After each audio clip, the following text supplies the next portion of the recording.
Hello, everyone. Thank you so much for coming. And welcome to Understanding Iran, Perspectives and Practice. My name is Rose Wellman, and I'm a postdoctoral researcher at the Sharmin and Bijan Mossavar Rahmani Center for Iran and Persian Gulf Studies here at Princeton. Our event today is sponsored by the Mossavar Rahmani Center, the Woodrow Wilson School, the Council for the Humanities, the Program on Science and Global Security at Princeton University. And so, without further ado, I'd like to welcome the panel moderator, Ambassador Daniel Kurtzer.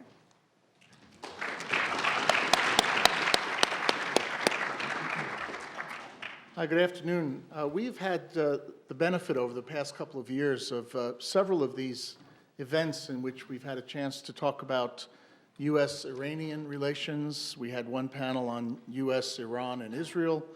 We've talked about the nuclear accord. What we have today is an occasion in which we can pull all of these issues together, but also look at domestic Iranian issues. What is Iran? Or as John Limbert, one of our panelists, suggested in a recent article, who will be the master and in what kind of house? So in addition to what you're going to hear today from three extraordinary experts about Iran and Iranian issues, we also have a chance to pose some very challenging questions to them, dealing with Iranian internal issues, such as what's the relevance of recent elections in Iran and what will future elections hold? What are the scenarios for succession with respect to the Supreme Guide? Does the Iranian economy matter as we look ahead and see what kind of Iran will emerge in the years ahead?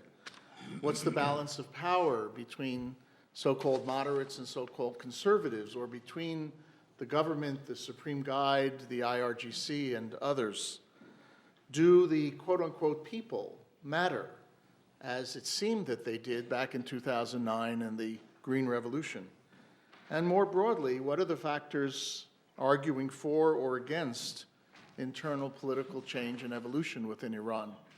So we have a real opportunity today to go into depth on these issues. And as I mentioned, we are greatly fortunate to have three of the leading experts on all aspects of these issues. I'm going to read a short note about each, but take my word for it, the biographies alone could take up almost our entire time.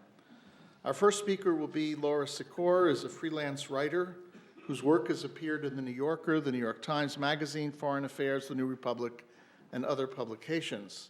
She has served as a staff editor for the New York Times op-ed page, a reporter for the Boston Globe's Idea section, and as acting executive editor of the American Prospect. She was a 2008-9 fellow at the Dorothy and Lewis Cullman Center for Scholars and Writers at the New York Public Library. This past fall, she was a Ferris Professor of Journalism here at Princeton, and she's the author of a book, Children of Paradise, The Struggle for the Soul of Iran, which I can tell you is very interesting. Our second speaker will be Ambassador Syed Hossein Mousavian, who is a research scholar at the Program on Science and Global Security at Princeton and the Woodrow Wilson School. His work focuses on the options for resolving the crisis over Iran's nuclear program through diplomacy and improving U.S.-Iran relations. Ambassador Mousavian is a former diplomat who served as Iran's ambassador to Germany, head of the Foreign Relations Committee of Iran's National Security Council, spokesman for Iran in its nuclear negotiations, foreign policy advisor to the Secretary of the Supreme National Security Council, and a number of other positions. He earned his PhD in international relations from the University of Kent, and he's the author of two books that are very worth reading: The Iranian Nuclear Crisis, a memoir, and his latest book, Iran and the United States, An Insider's View on the Failed Past and the Road to Peace. Our third speaker will be my colleague, both former and present, Ambassador John Limbert, who is the class of 1955 Professor of Middle Eastern Studies at the United States Naval Academy, and this year is the Gruss-Lipper Fellow in Middle East Policy in the Woodrow Wilson School here at Princeton. During a 34-year career in the United States Foreign Service, he served primarily in the Middle East and Islamic Africa, was ambassador to the Islamic Republic of Mauritania. During the 2009 and 10 academic year, he took a leave from the Naval Academy to go back into the State Department as the Deputy Assistant Secretary of State for Near Eastern Affairs, focusing on Iran. Ambassador Limbert holds his PhD from Harvard University in History and Middle Eastern Studies. He taught in Iran before entering the Foreign Service as a Peace Corps volunteer, was an instructor at Shiraz University. He's the author of numerous articles, and I'm trying to find your book here. It's buried among this very long bio. Well, he's written a really good book. Very which as soon as I very find the forgettable. title, or I get new glasses, I'll tell you about it. And Ambassador Limbert holds the Department of State's highest award, the Distinguished Service Award, and other department awards, including the Award for Valor, which he received after 14 months as a hostage in Iran during the hostage crisis. Laura. Thank you so much for having us here and for that generous introduction. As the only non-ambassador on this panel, I wanted to sort of first suggest a few things about what it means to come to this subject as a journalist. I saw in Iran, when I decided to go there and to write about it, I saw it not as a subject of a tortured foreign policy debate, though it certainly has become that, but as the setting of a truly great story and a consequential one as well. I've spent the last 10 years of my life really tracing the fortunes of the strain of Iran's revolutionary movement that came to press for political reform within the Islamic Republic. The revolution itself became a subject of great interest to me, and the revolutionary project that is the contemporary Iranian state seems to me of a piece with a sort of epic history. What compelled me was the sense that a sort of historical epic had unfolded in this country over the course of the last 40 years. And the intellectual and political strains of it had cross-cut the lives of so many individuals I spoke to, and yet we didn't really understand it in this country as a piece of history. So what I set about doing in my book was to trace both the intellectual origins of the reform movement, which really led me back to the revolutionary movement, and to understand the evolution, the process of thinking and rethinking this revolutionary state over the lives of 2 generations, and now going into 3 of Iranians. A greater degree of representative government for the opening of civic spaces, particularly for freedom of expression, freedom of association, and for the rule of law. This strain in Iranian political life and contestation has been amazingly persistent. It came up first in some ways through the elite political world, and it also has found purchase in popular movements. So I don't think that the nuclear deal or the recent political developments are going to produce immediate progress on the goals of that particular movement. However, I think in the long run, we have reason for cautious optimism. The current administration under President Hassan Rouhani, as I see it, is now, I think we've heard a lot about a balance of power among moderates and conservatives. I kind of like to throw the term moderates into some question because I think we tend to overread it in the United States as a way of saying people friendly to our interests, which I think is a misreading. I think in general it is probably better to use the term pragmatists and to understand the Rouhani administration as pursuing Iranian interests from a position of rationality and flexibility. I believe that the administration that we have today in Iran has prioritized economic and diplomatic affairs, and that to the extent that these priorities have been successful, this has been an extraordinarily productive first term for President Rouhani. And I think that these priorities have some purchase within the community that supported reform, and that the reformists who have become a part of this centrist coalition that's now governing the country have in some sense agreed to place these priorities front and center. The question for me going forward is Hassan Rouhani has created a coalition that in a way was desperately needed. He's brought together moderate conservatives and part of the reform movement to have a more to govern the country in a sense from the center. There had been a long period, you could say, of polarization and of sort of zero-sum politics. This brought that to a close and has suggested a period of greater cooperation and an end to a deadlock. At the same time, the question before us, I think, or before those who are invested in the priorities of the reform movement, is to what extent, in order to buy into this coalition, the reform movement has had to compromise on core priorities that will become contentious in the months and years ahead.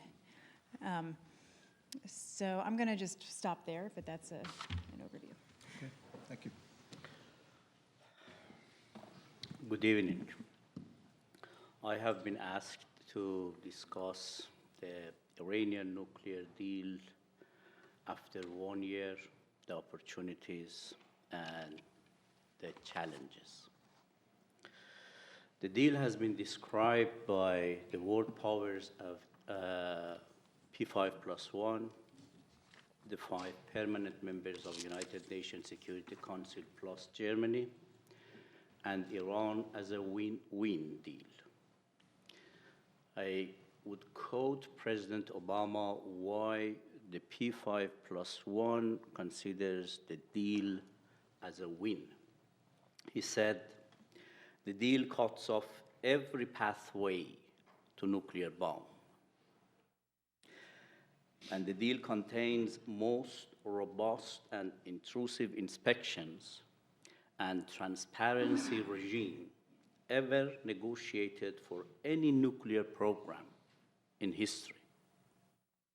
I think that these two statements by the president is enough to believe this is a win deal for the world powers. This was also for Iranian a win deal because 12 years challenge on their rights to have enrichment under Non-Proliferation Treaty, NPT, and to have heavy water facility under Non-Proliferation Treaty was in challenge. Ultimately, the world powers accepted.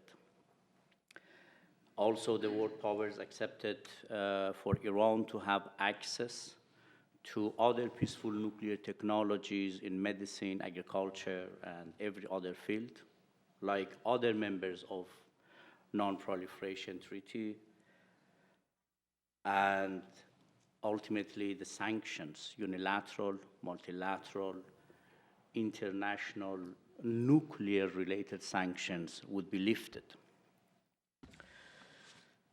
However, the deal was challenged domestically, and I have been watching Iranian domestic situation for 36 years constantly, and believe me, I have never seen any other issues during 60 years like nuclear to be so disputed and challenging in Iranian domestic policy. Iran had two major crises after Revolution 1979. One was the invasion of Iraq for 8 years. However, during the invasion, Iranians, they were united to fight the aggressor. There was no domestic dispute. The second one was the nuclear crisis, imposed 6 United Nations resolution sanctions, the most crippling sanctions during the history against a country. But on the nuclear, Iranians domestically, they were disputed about the solution.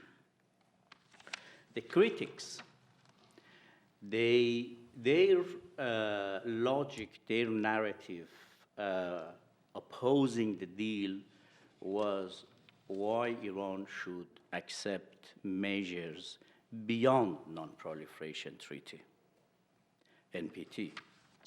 And 5 major issues they were discussing. One was access to military sites. Second, inspections beyond safeguard, because all members of NPT, they are obliged to implement safeguard agreement, but they are not obliged to implement additional protocol and another arrangement which is called Subsidiary Arrangement Code 3.1. About 80 countries, still they do not implement additional protocol. The critics, they were saying we are committed to NPT, we are implementing a safeguard agreement, and we don't need to accept measures for transparency beyond additional protocol. And the third one was limits on enrichment, because Iran has accepted many limits on enrichment for years to come, like enriching below 5%.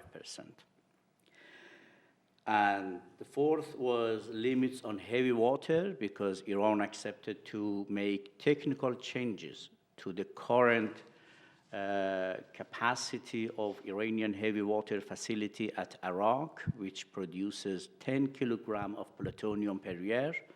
After technical changes, it would produce only 1 kilogram per year. And ultimately, the fifth reason to oppose the deal was Iranians accepted limits on the stockpile. Iran had about 8,000 kilograms of enriched uranium below 5%. And during the deal, Iran accepted to export or to dilute, to limit it to 300 kilograms. I would say their argument was legally logic,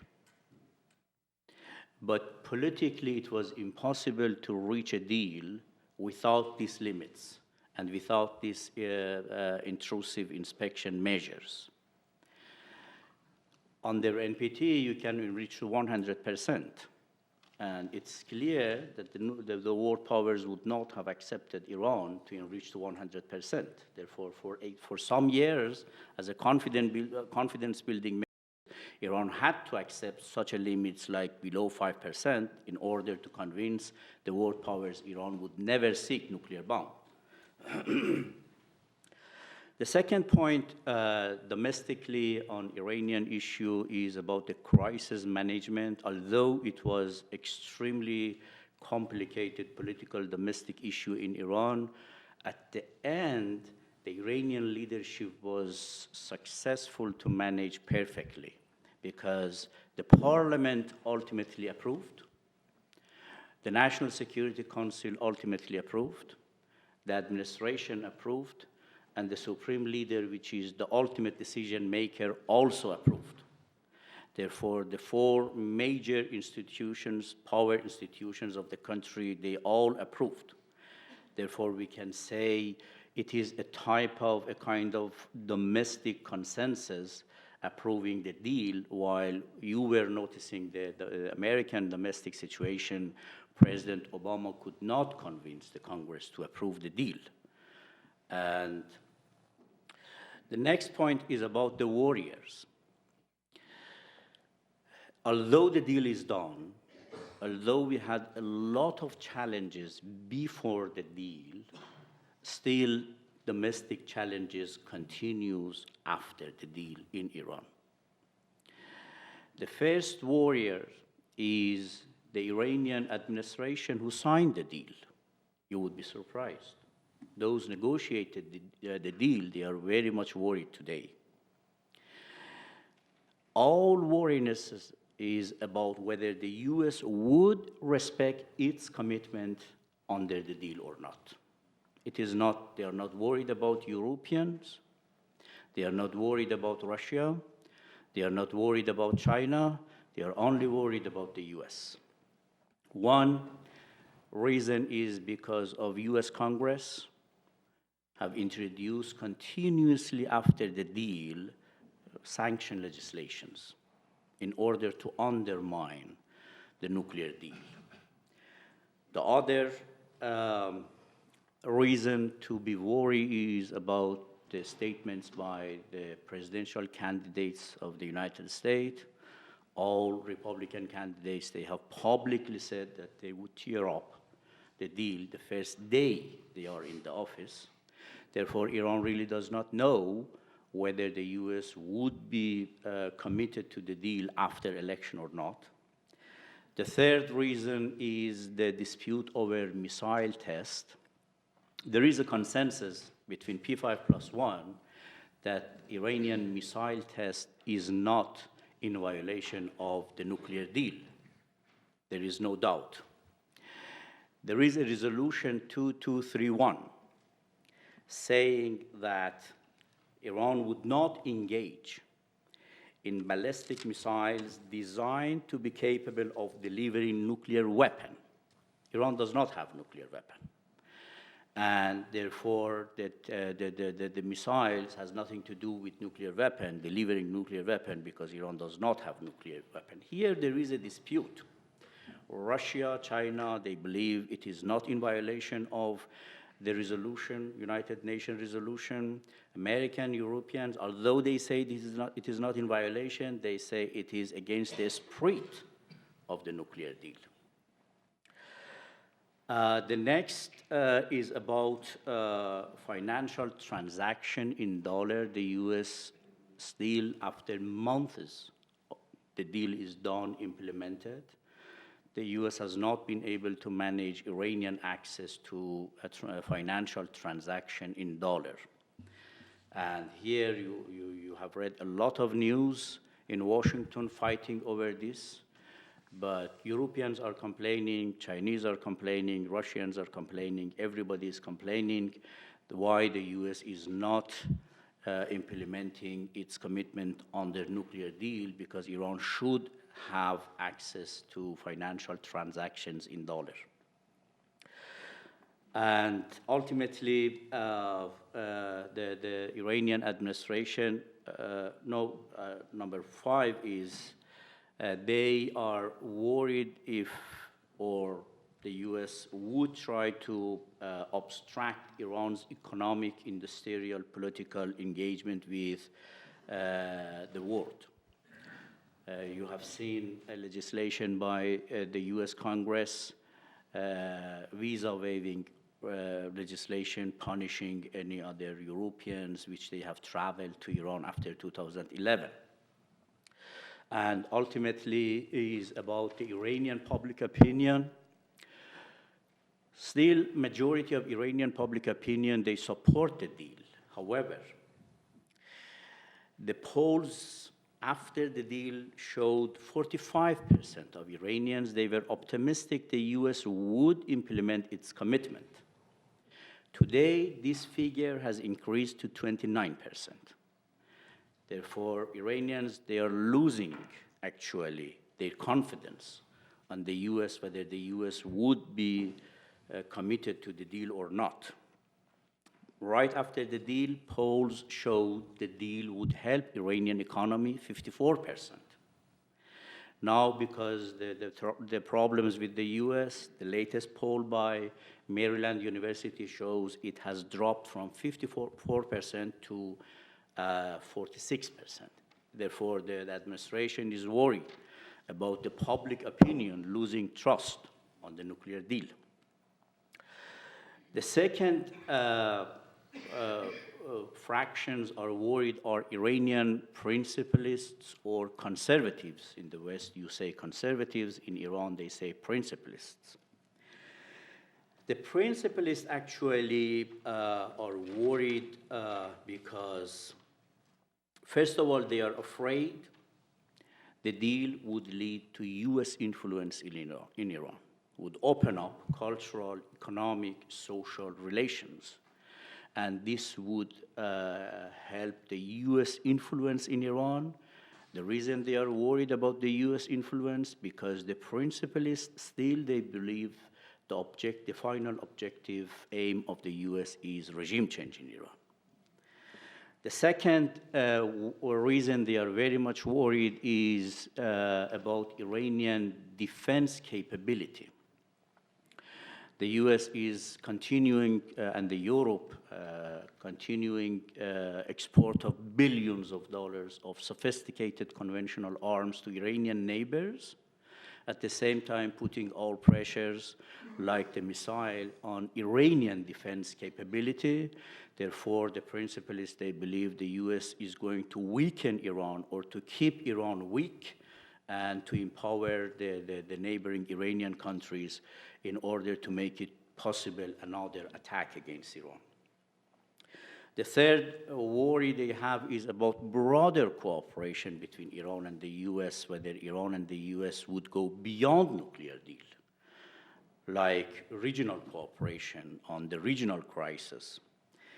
And about Iranian economic situation, they say Iran's open door economic policy is a recipe of Iranian indebtedness at the end, deindustrialization of Iran, because Iran would start to import foreign goods and the domestic production would be killed after the deal.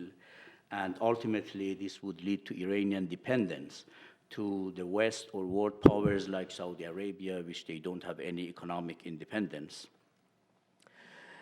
The third group worry is Israel, the hawks in the US, whether Republicans or Democrats, Saudi Arabia, and they believe they are worried mainly because of two reasons. One, they are afraid if Iran-US engagement would lead to the isolation of US Arab allies in the region and isolation of Israel. And second, whether if there is cooperation on the regional issues like Syria, Yemen, Iraq between Iran and the US, this would strengthen the Iranian regional position. Already they believe Iran is following a regional hegemony strategy, and they say this deal and Iran-US cooperation would empower Iranian regional position. The opportunities, I explained the domestic situation, the risk, the opportunities, I would say, I've been noticing for positive developments between Iran and the US after the nuclear deal because of high-level talks. The two countries, they were able to exchange prisoners after 36 years. The security establishments, they held direct talks, and they had prisoners exchanged between Iran and the US. The American sailors, illegally, they entered Iranian water borders, and they were freed within 15 hours because John Kerry, with the Iranian foreign minister, they could talk immediately on phone. And also, financial dispute after 36 years was peacefully agreed between Iran and the US and some other issues.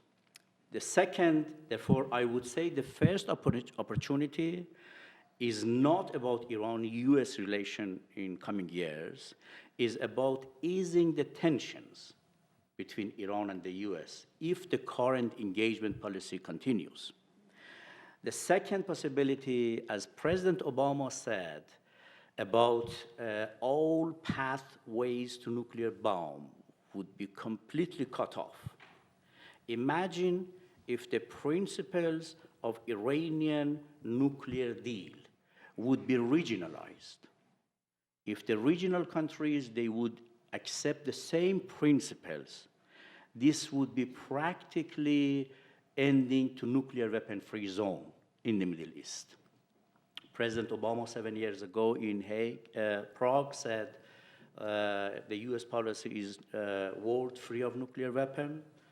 After 7 years, still we have about 20,000 nuclear bombs. Still the world powers are investing for modernizing their nuclear facility. However, if they can globalize the principles of Iranian nuclear deal, because this is the most comprehensive deal during the history of non-proliferation. If they can globalize, then we would have a real world free of nuclear weapons. And at the end, this is an opportunity between Iran and the world powers, Iran and the US to cooperate to manage the regional crisis fighting ISIS. They are already negotiating on Syria. We have had some good, unprecedented progress on Syria.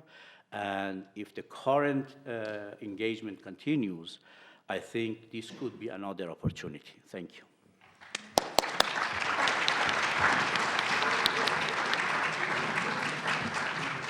As Ambassador Limbert gets ready to go, I owe you a description of his 3 books, which my trifocals are now working. He has authored 3 books, Iran at War with History, Shiraz in the Age of Hafiz, and Negotiating with Iran. John. Obviously, all very memorable. Thank you. I should say that this issue for me it's more than academic or professional. I mean, in one way or another, I've been involved with Iran for now over 50 years. First time I went there, John Kennedy was president of the United States. I've been there. My involvement is as a teacher, as a researcher, as a student, as a diplomat, and of course, as Ambassador Kurtzer mentioned briefly, as a prisoner. Now, I should say, by the way, in the interest of, I will make this disclaimer, although I am an ex-con, I am not now or never have been a neocon.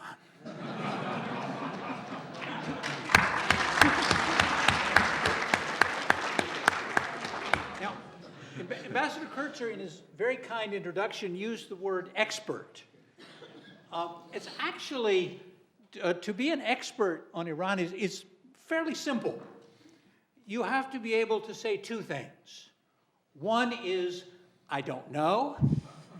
The second is, it's very complicated. The other qualification, I think, is you must be prepared to be wrong a lot. I don't know what it is about the nature of the place or the nature of our own thinking. And I had many examples of my own. For example, when I went back to serve in the State Department in 2009, 2010, and the negotiations between the P5+1 and the Iranians over their nuclear program seemed to be stalemated. I urged that we look for that we not focus entirely on the nuclear issue, and that we not hold engagement, if you excuse the expression, we not hold engagement with Iran hostage to a nuclear agreement, because the nuclear agreement might just be too hard to do. There were issues of national pride. There were some very serious political questions that might not be resolved, and that we might look at other areas first, like Afghanistan, for example, or combating narcotics, where there might be some more easily, some common interests easier to find. And it turned out actually that according to some reports, the supreme leader of Iran, Ali Khamenei, may have agreed with me. And according to some reports, he never thought there would be a nuclear deal, and was quite surprised and maybe a little disappointed when it turned out that there was. And I was wrong about that. It turned out that the nuclear deal, we in fact were able to achieve it. So the question I want to look at tonight is, where are we now? Where are our 2 countries now? And where are we going? And I would ask that question: where do we want to go with this relationship? And where do the Iranians want to go? And it's obvious it's a matter of some very sharp debate in both places. You know, in the U.S., when people talk about Iran, you hear words like tough and hard-headed. I mean, hard-headed to me implies thick-headed. And I ask myself, well, that's all well and good, but whatever happened to smart? You don't hear that very often, but you do hear tough. And both sides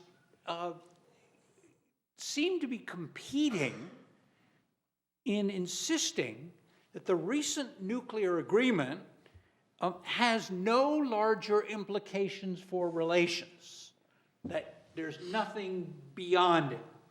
I mean, for example, the Atlantic reporter Jeff Goldberg, in his recent article, quoted National Security Advisor Susan Rice saying, "The Iran deal was never primarily about trying to open a new era of relations between the U.S. and Iran. The aim was very simply to make a dangerous country less dangerous. No one had any expectation that Iran would be a more benign actor." So that's from the American side. On the Iranian side, the Iranian supreme leader, in his recent Iran-Persian New Year's message, he called America's gestures, like, for example, President Obama's New Year's message and the New Year's table that has been set up at the White House, the famous half scene, he called them tricks. And he said further, "I am emphasizing my point about the enemy. I mean the United States."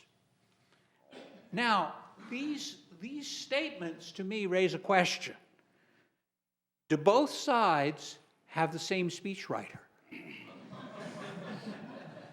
Or at least are the two speechwriters coordinating their positions? Because they seem to be in basically broad agreement that the other side the enemy remains the enemy, and that nothing has changed. Okay, we all get the point. We're not friends. Question is, if we're not friends, so what? And now what? In a logical world, we would be able to do what we've done with other places that we're not friends. China, Cuba, Vietnam.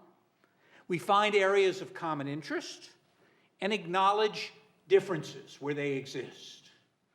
For example, we have shared interests in dealing with ISIS. We have shared interests in Afghanistan. We have shared interest in cyber de-escalation, so that both countries do not fry each other's computer networks. We have differences about the Middle East peace. We have differences about human rights, etc. But this should not prevent us from dealing with each other when it benefits us. In fact, when you see these kinds of statements that I quoted, my view is both sides doth protest too much. Like it or not, there have been major changes over the past 3 years. And what we have seen the meetings, for example, the encounters of Secretary Kerry, Foreign Minister Zarif, the interaction between Secretary Muniz and Dr. Salehi, the telephone conversation between President Obama and President Rouhani. That would have been 3 years ago. That would have been unimaginable. You just couldn't have predicted it. The incident Ambassador Mousavian referred to of the sailors, that was solved using something that had been gathering rust for a long time, the basic tools of diplomacy. We hadn't used them. They'd been sitting some back shed gathering rust. All of a sudden, we found we could use them, and they worked.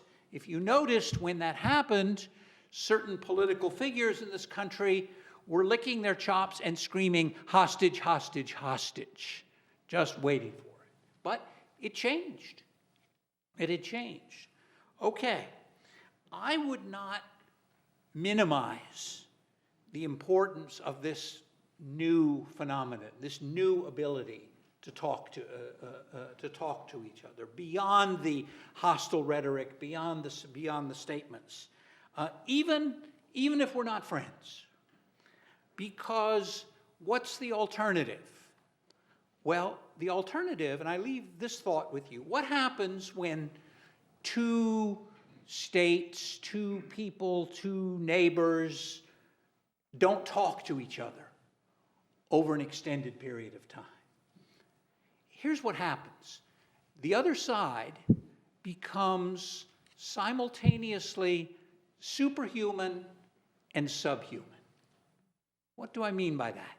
Superhuman in the sense that they become capable of doing enormous damage. Iran becomes capable of having a nuclear bomb in a couple of weeks. The United States is capable of overthrowing the Islamic Republic with a push of a button. This is the superhuman aspect.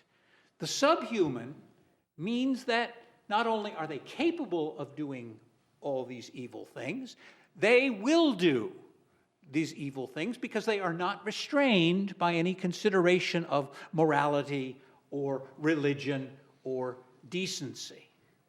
Well, if that's the case, then what happens? The superhuman, we fear. We're afraid. The subhuman, we despise. And because they, the other side, is subhuman, we are somehow justified in any action that we can take against these simultaneously subhuman and superhuman. Again, admitting that I have been wrong about Iran a lot, I will make one prediction, and that is this, that in about somewhere out 5 or 10 years from now, we and the Iranians will look at each other and we will ask the question, why for the past 35, 36, 40 years have we wasted so much time in bashing each other? And what was the point of it all? Thank you very much. I look forward to it.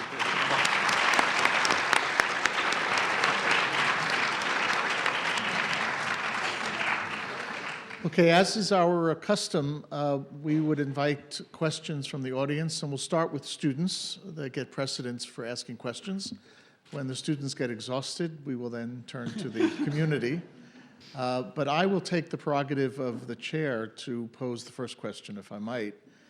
One of our graduate students a couple of weeks ago made a presentation and showed a slide of 2 Iranian, they must have been teenagers, and one of them had on a shirt that said, "I love New York," and was holding up a sign that said, "Down with America."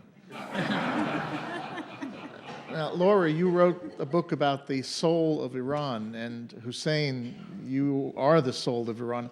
How does one explain in this context this dichotomy of what a picture tells us? I hesitate to venture a guess as to what this young man was actually doing with that sign.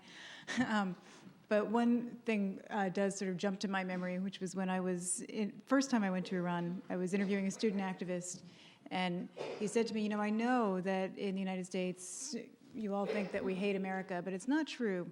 We love America, but it's an upside down kind of love. I liked that phrase because I think, and I'm sure that Ambassador Mousavian can speak to this in more detail, but the relationship between Iran and the United States, as fraught as it is here, is even more complex and interesting over there. And with young people, by and large, I think anybody who travels to Iran has a hard time escaping the impression that the United States is really not hated on the street in Iran, and that there is a good deal of mutual curiosity. I think I sometimes liken my generation, we were children at the time of the hostage crisis and of the revolution, to children of a hostile divorce. We kind of didn't totally understand what the adults were so upset about, but we channeled a lot of emotions and came out the other side of that with some curiosities that couldn't be satisfied. And that was certainly an impression I had of young people in that country, that the non-relationship between us is a relationship, and it's a kind of bond in a way that is almost hard to explain. As for that young man and his presence wearing that T-shirt at maybe a rally, you could guess that maybe that T-shirt was meant to be subversive, that maybe the message on the sign wasn't his actual opinion, and the T-shirt was deliberately meant to contradict it, or maybe the T-shirt was, maybe he didn't know what the T-shirt said. Maybe the T-shirt was something he picked up and hadn't really thought about when he put on that morning. I can't say, but that's, the picture contains all kinds of messages, whether intentional or not. Then I think we should differentiate between the Iranian people view on American nation and the Iranian people's view on American policy. This is really the point. We have many Iranian friends here living for years in the US, for years in Iran. We have a lot of Americans traveling to Iran. I think it's clear that Iranian nation, they don't have any hostilities, animosity with American nation or America because of America.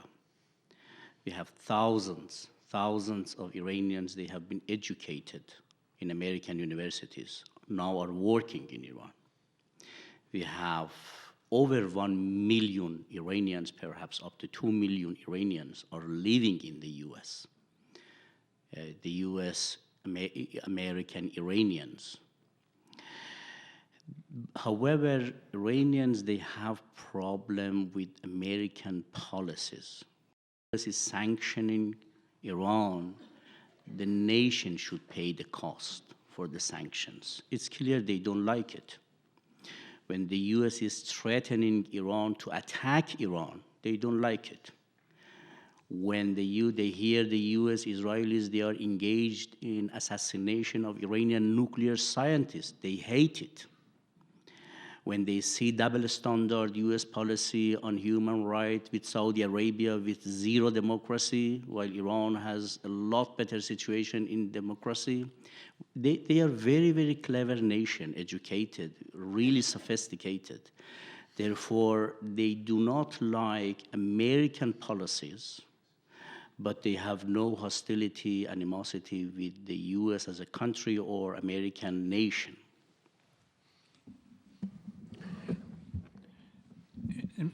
Ambassador Kurtzer has pointed out one of those things that, at least for me personally, has made Iran so fascinating. It's why you sort of keep coming back, because when you think you understand something, you hear and see the opposite. And it's a place of contradictions. The answer I give to my students very often when they ask me something is, I say, well, it is and it isn't. At the same time, and people, maybe better than we do, people live with these contradictions. These contradictions exist, and maybe people don't see them as contradictions. They're simply are things that happen simultaneously. Give you one quick example.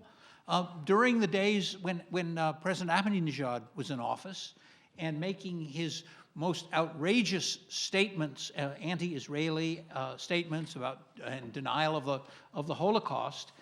At the same time, Iranian state television was running a series, very popular series, called 0 Degree Turn, which dramatized a true incident happened during World War II in which an Iranian vice consul stationed in Paris, Mr. Sardari, was issued Iranian passports not only to Iranian Jews resident there, but to European Jews, and saved several hundred people. Now you have to ask yourself, what's going on here? Because if the Holocaust didn't exist, what did Mr. Sardari need to save these people from? And why was Iranian state television showing this at the same time that the president of the country was denying the Holocaust? Okay, we'll start here and then come back here and then go back there. Please. So thank you for being here today. My question, I guess, is more like a cause and effect kind of question. You talked about, the measures that have been put in place to ensure that Iran doesn't acquire a nuclear weapon. A lot of the reports that have come out of the deal have indicated that a lot of that hinges on the fact that we put a lot of trust in the Iranian government, for example, to monitor the Parchin facility and provide information that's self-generated and not really subject to an external review. And my question is, how much trust can we put in the Iranian government to uphold that aspect of the deal, basically in terms of how truthful are the reports coming out of Iran? And I guess my second thing is that a lot of the things that the administration in the U.S. has said to sell the deal to the public has been that in the event that Iran does break the terms of the deal, we would have snapback sanctions. A lot of the things that Russia and China have been saying, they've been kind of against putting back any sanctions because they've generated a lot of money selling weapons and that kind of stuff to the Iranian government. So my question is, my second question, I guess, would be, how effective would these snapback sanctions actually be if Russia and China aren't all that committed to stopping lucrative military trade? May I go then? Sure. On the first part of your question, Iran has accepted all three transparency measures, which is safeguard agreement, additional protocol, subsidiary arrangement code 3.1. Internationally, this is the maximum level of transparency a country can accept. There is nothing beyond. Therefore, you cannot be suspicious whether Iran would be transparent or not. Even they gave access to the IAEA beyond these three measures to the military sites. It was beyond additional protocol under the umbrella of managed access. The reason the P5 is completely convinced it cuts off all pathway to nuclear bombs because of limits on enrichment and heavy water, not for 1 year or 2 years. It's for 10 to 25 years. For example, Iran would have no reprocessing for 25 years. As long as you have no reprocessing, it's impossible to make nuclear bomb through a heavy water facility. About the snapback, actually, frankly speaking, the major commitments Iran should do, Iran already has done. Now the question is about the commitment by the P5+1. IAEA has frequently, even last week, confirmed Iran has implemented correctly, precisely, timely, all of its commitments. Secretary John Kerry just 2 days ago said, while Iran has implemented all of its commitments, it is our turn to implement our commitment. Therefore, the question really, frankly speaking, is not about the Iranian side, it's about the other side, whether they would implement their commitment and whether Iranians would be able to trust the US implementing the deal or not. If I could put on my other hat for one moment just to comment on both questions. One of our former negotiators who was involved in the North Korea negotiations in the 90s said, if you want to see an example of learning a lesson in negotiation, compare the framework agreement of the mid-90s to the JCPOA, because the level of intrusive inspections and monitoring that's in the JCPOA is both unprecedented, and it also, in effect, does not require any degree of trust. Now, agreements always have some element of trust built into them, but you also need to be able to say to your own Congress, your own people, that the monitoring and accountability factors are strong enough that you don't trust that the other side is going to do what it says it's going to do. And this agreement does have an unprecedented degree of intrusive inspections. The snapback, as we mentioned here in an earlier program, is interesting because it doesn't require the P5+1 to agree to snapback. It requires them to disagree. In other words, if the United States determines for itself that there's been a violation and goes to the Security Council, the presumption is that snapback takes place. And in a sense, it's not a question of the other parties voting for it. You would need a consensus not to do it. So it's a very interesting twist on an old methodology. It also raises the bar on snapback because you're not going to do it for smaller potential violations. But it's an interesting twist on this idea that you would require the Russians and Chinese to actually agree to a snapback implementation. Please. Hi, thanks for coming to speak today. My question is directed towards Ambassador Mousavian, but anyone else can answer if they have input on it. I wanted to ask about cooperation specifically in regards to Iraq. In a recent Huffington Post article, you wrote about how you believe Syrian and Kurdish forces should be given more international support and recognition, and that their efforts against ISIS should be connected to the Iraqi military. As the fight against ISIS moves westward and northwards, where anti-ISIS forces are going to be entering heavily Sunni-populated areas. And my question to you is, what role, if any, do you think Iran has in a fight for liberating these areas, specifically Mosul? And if it does have a role to play, what does that role look like? And do you perceive any potential dangers from that role of participation? I think They tell stories about him. They say he's so old that when they went for when they found his telephone directory, they found the names of the numbers for Cain and Abel in the numbers. But I agree, these people, they often live a long time. But the larger issue is not so much, what will happen if this person changes or that person changes, but as this generation, despite its best efforts, will eventually leave the scene, and I think you're going to see major changes, simply because you're not going to find someone who's going to be able to stay in undisputed power for 37, 38 years. The most recent example of this, I think, was the passing of the death of Faiz Tabbasi.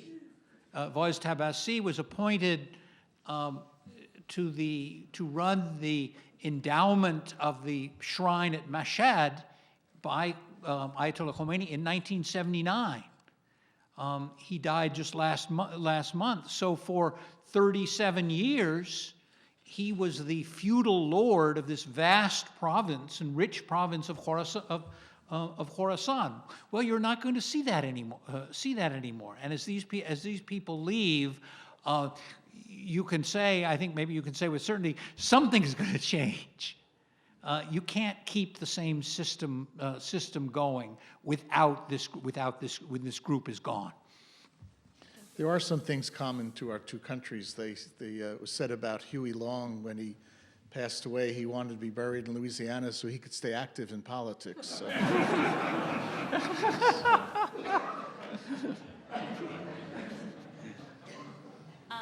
I think my question comes on the flip side of that question, but I guess despite efforts from both sides to detach the nuclear agreement from any larger question of U.S.-Iranian relations, it seems as though it's a major accomplishment under the Obama administration. So how do you see a future U.S. administration, which is coming up soon, deal with the U.S. Iranian question and the nuclear agreement, and what concerns do you think exist there?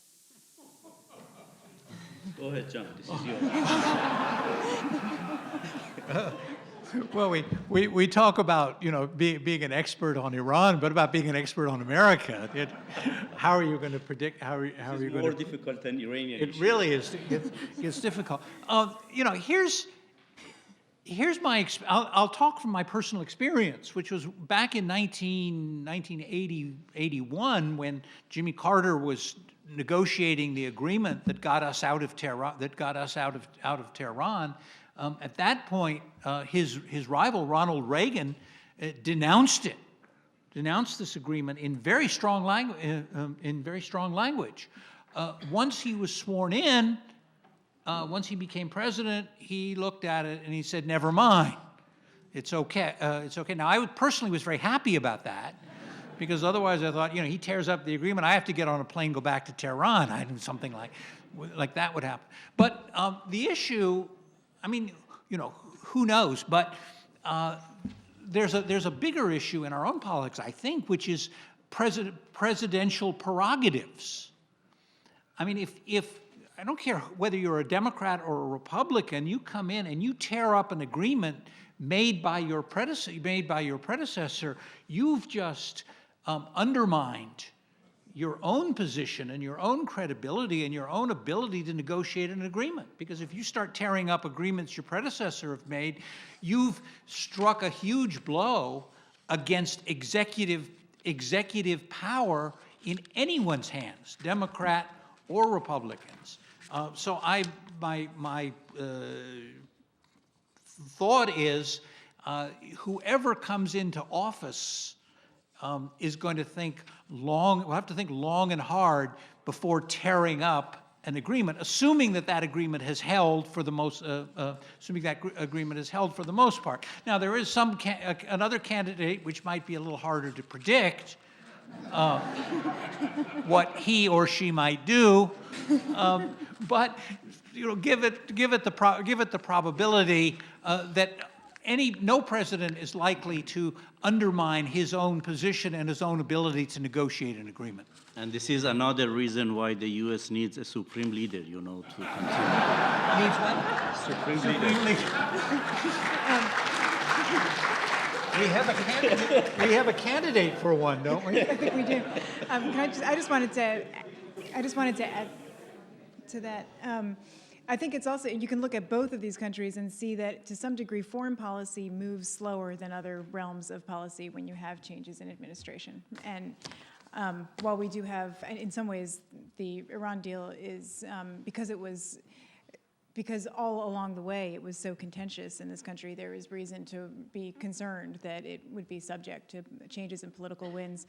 I also suspect that that it's not like you get a new administration and a totally new Iran policy that completely reverses everything that came before it, at least not in the immediate term. Please.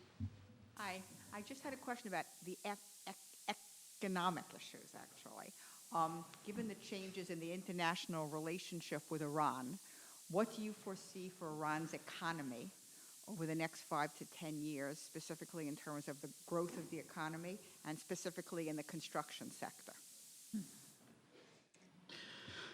I think the most important change would be about the role of Iranian private sector, because due to sanctions implemented from 2006, I would say practically the Iranian private sector activities in economy and industry was dead, because they had no possibility to make any deal. Even they could not transfer a single dollar to buy anything because of the banking sanctions.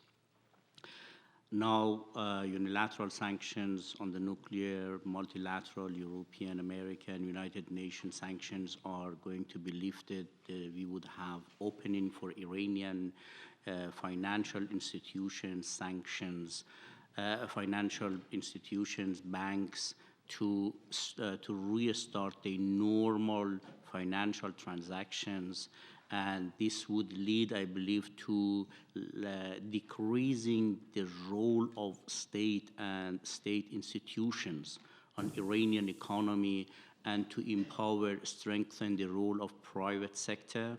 Already after the nuclear deal, we have had many high-level delegations. Airbus has negotiated, signed agreement to sell 100 passenger planes. Boeing they have received permission from State Department to go to Iran to negotiate. They are going to have a big deal about 100, 150 Boeings to sell to Iran after 35 years. It was impossible even to get a spare part, to export spare parts. Aviation now is open for between Iran and the US.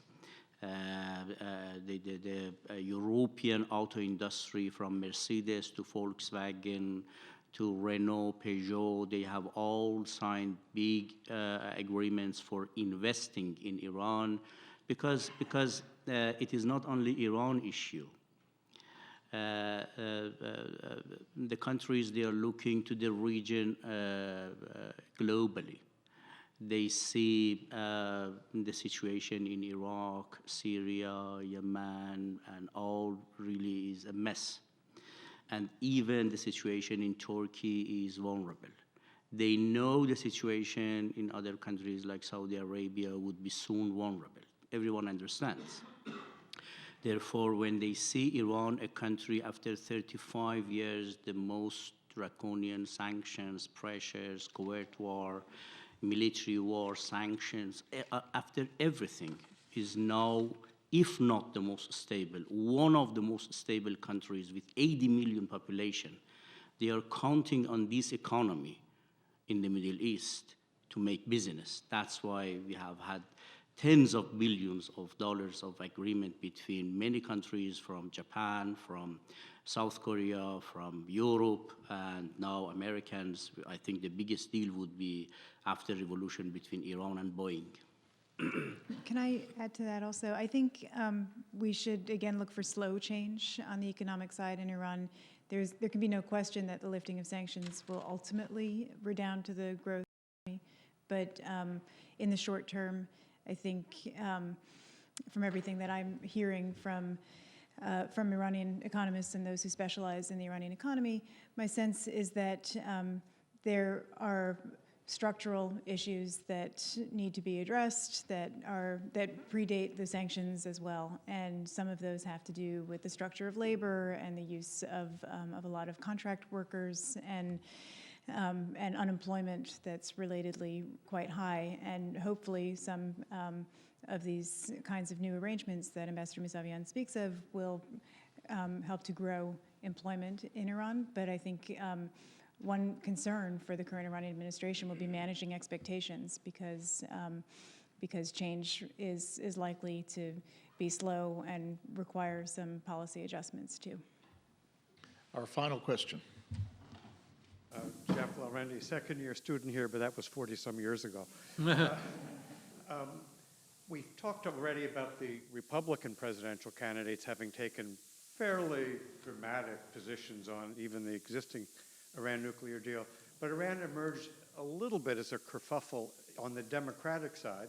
Former Secretary Clinton, when she went before AIPAC, I guess it was 2 weeks ago, talked strongly and adamantly about distrust and verify, and suggesting no real interest in pushing the envelope beyond. And Senator Sanders had indicated that he would look to move toward normalizing relations, on which she pounced on him with the same kind of suggestion of naivete she had directed against Obama 8 years ago. Is this really a distinction without a difference? That is, for the Americans on the panel in particular, do you expect the same kind of disposition for either of those two Democratic candidates? And then to the larger question that Hossein had raised, which is, where outside the foreign ministry in Iran and outside the bowels of the State Department are there constituencies for normalization? And what are the priority items on either side that those seeking normalization would have at the top of their agenda list? Is this much harder than normalization with Cuba? I think it's much harder because the experience, 35 years of experience between Iran and the US, you have not witnessed such a developments between the US and Cuba. Saddam invaded Iran. The US supported invasion of Saddam. Saddam used weapons of mass destruction, killing 100,000 or injuring 100,000 Iranians. And the US provided material and technology for Saddam to use weapons of mass destruction. The US was involved in coup 1953, overthrowing the democratic elected prime minister and installing a dictator in Iran. The US has organized the most draconian sanctions during the history against Iran, far beyond Cuba, and even far, Jeff, beyond sanctions on North Korea, while North Korea already departed from nuclear non-proliferation treaty and mastered nuclear bomb. Therefore, I really do not count on Iran-US rapprochement soon. To be realistic, what we need after nuclear deal, if possible, to keep the current trend, to limit the tensions, the animosities as much as possible. Whether this would be possible or not, I'm optimistic until the end of Obama's period, but I really don't know what's going to happen after. About Secretary Clinton, Obama's presidency has two sections. One, the first period of Obama, when Hillary was secretary. And she just yesterday or the day before yesterday publicly said, it was me who managed the most intrusive or draconian sanctions against Iran. I mean, she presented herself that I orchestrated international consensus against Iran. Therefore, it's enough for Iranians to be worried, even about her, because of her work and her statement. However, the radicals, they like each other. Iranian radicals also, they may like Trump to be president. And we really don't know what's going to happen. When I'm watching the American presidential debate, it seems Sanders is the most realistic one. But whether he would have a chance or not, even I doubt it. You know, it was interesting to me. I don't think I can't speak for Iran. I haven't been to Iran since 1981. This is not by choice, but I'm not welcome there. I think I remind them of something in their past that they would rather forget. But speaking from the But you are the only American who met the Iranian supreme leader. That is true. That is true. I had the honor, yes. But in fact, my judgment is, I mean, my judgment of American politics and American elections is they're not usually fought on foreign policy issues. There are other domestic issues which are much more important. Now, Iran in particular is an issue, in my experience, where there's a small group of people in this country who feel very intensely about the subject. And my guess is of that group, probably 25% of them are in this room today. Because let's look at what happened back in I think the questioner referred to this back in and Senator Sanders referred to this back in 2008 during the primary debates between then Senator Obama and Senator Clinton. And at that time, in one of the debates, he proposed this new relationship with Iran, or this new engagement with Iran, saying this is something we need to do. And she criticized him very strongly on that. She said, that's a terrible idea. How could you possibly do such a thing? Well, guess what? He won. He won, and in the wonderful way of American politics, then she goes on to become his Secretary of State, responsible for carrying out his policy of engagement, which she did as a loyal member of his cabinet. So I don't know, how this is going, but I don't think beyond this particular group, if you saw, that it's going to be a big issue in our election. I would just like to quickly, partly to second what Ambassador Lindbergh just said, but also to say that I do think that there are small but vocal groups on both sides, both here and in Iran, who have a deep investment in the non-relationship between our countries. And that became very apparent during the negotiations. And you could see that this, in a sense, had a political capital that there may be some small but influential groups who are very reluctant to give up. In terms of the sort of general investment in this issue, I remember feeling sort of a little bit sad about it when we saw these images of people celebrating in the streets of Tehran and so much emotion tied up in breaking through this impasse.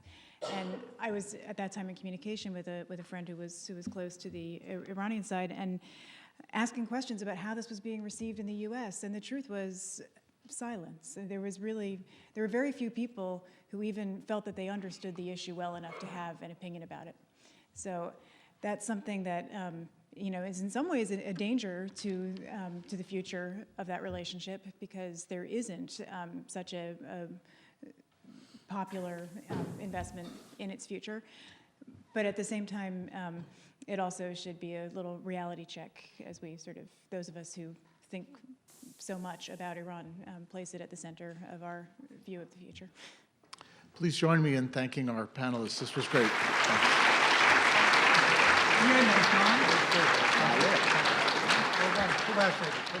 you.